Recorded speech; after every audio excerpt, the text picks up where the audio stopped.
Hello and welcome. Well, right off the bat, we're going to at least get into the incident that happened at the Daytona International Speedway for the end of the nationwide race, where there was a pretty terrible crash. Some actual debris got into the stands and actually injured almost 30 people.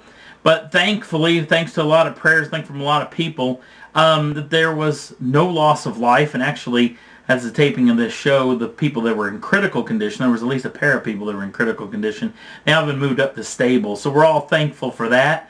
Also, the Daytona 500 just got off without a hitch. No injuries in that accident, at least I hope not. Congratulations to Jimmy Johnson on that win there. And now let's get on to the news.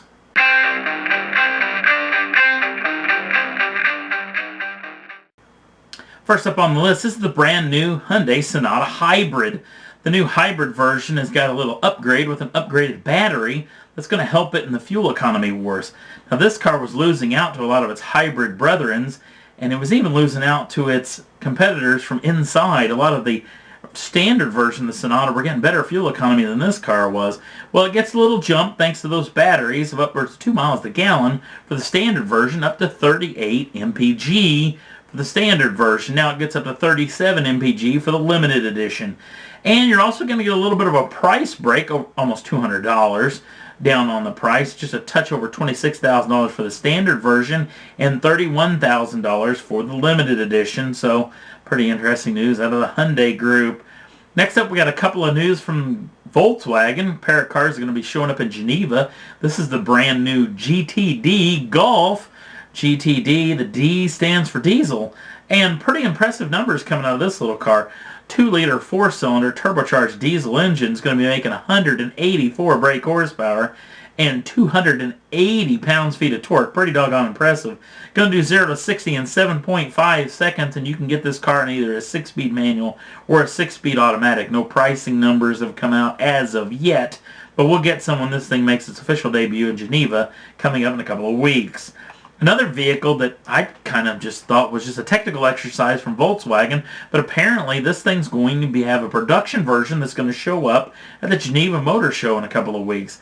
This is the Volkswagen XL1. Now, it's a side-by-side 2-seater, and this thing is a plug-in electric hybrid. Now, it's got a plug-in battery and electric engine, obviously, and also has an 800cc 2-cylinder diesel hybrid engine in this vehicle, and they're talking, this is Euro spec numbers as far as this, which theirs is, liters per 100 kilometers instead of miles per gallon, and their numbers are computed over to miles per gallon, 261 miles a gallon. Now, obviously, this is going to change if it goes through an actual American cycle of the EPA test, so we'll get better numbers coming up soon.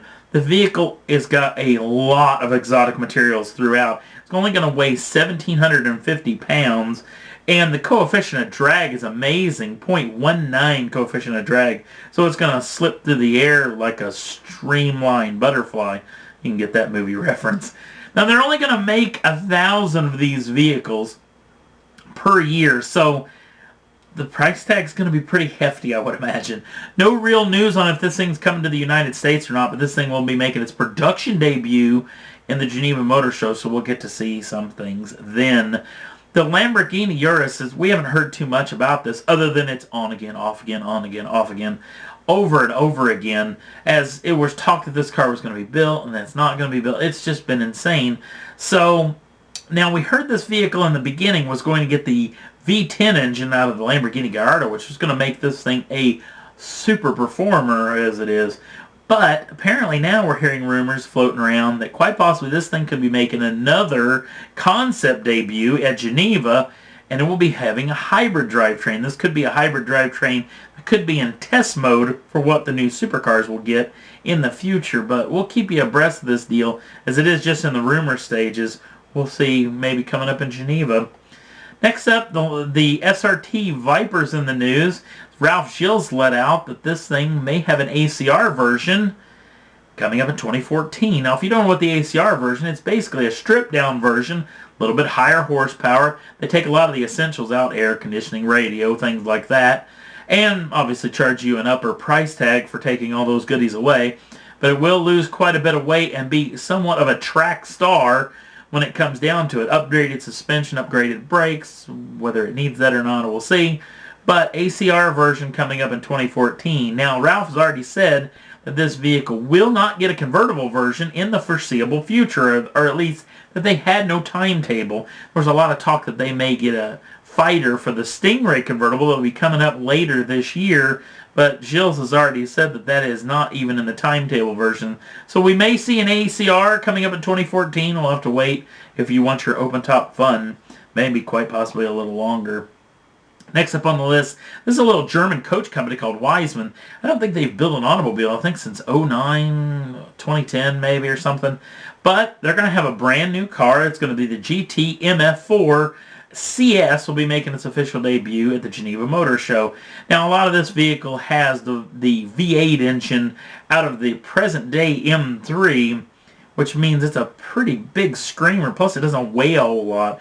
You may have seen this vehicle on Top Gear a couple of times, the UK version. But pretty neat little automobile making its official debut on the new model, and we'll have some more news on it when it comes out in Geneva. Last up on the list, this is a little thing that came out on some of the Nissan forums a couple of days ago, that apparently we're going to get a Nismo announcement, Nismo being the performance arm of Nissan. We're going to get an announcement on this particular deal as they've built a brand new factory, moving out of their old one into one that's a lot bigger. It's going to have a little showroom for performance parts. And there's going to be a little bit of an announcement of maybe a brand new Nismo version. I'm hoping for a Nismo GTR. We haven't had one of those yet. I would love to see that come out of this group, as we just saw the Nissan Juke get a Nismo version here a couple of weeks ago. Now, I know this says February 26th of 2013, but as it is anytime you watch this video, it is already tomorrow in Japan, so it will be coming out on the 25th of February. And I think they said 8 p.m. Eastern Time. I haven't found an official confirmation on that deal. But if you want to, flip on over to the Facebook page maybe tomorrow night, and I may, or I shouldn't say tomorrow night. Tomorrow night is the taping of this film. But on the 25th, and you may get to see, I may have something on it, or I may have a link for you to check it out yourself. I'm hoping to get that in that time. And if you want to jump over to the Facebook page, the link's down in the show notes as we speak. You can jump over there and check it out. You don't have to be a member of Facebook to go take a peek. Also, if you want to subscribe to the channel, you can do so at any time and get the first dibs on the new shows as soon as they come out. And that's all there was that I thought was worth talking about for this week's Motor Cars Enthusiasts. Thanks for watching, and we'll see you again real soon.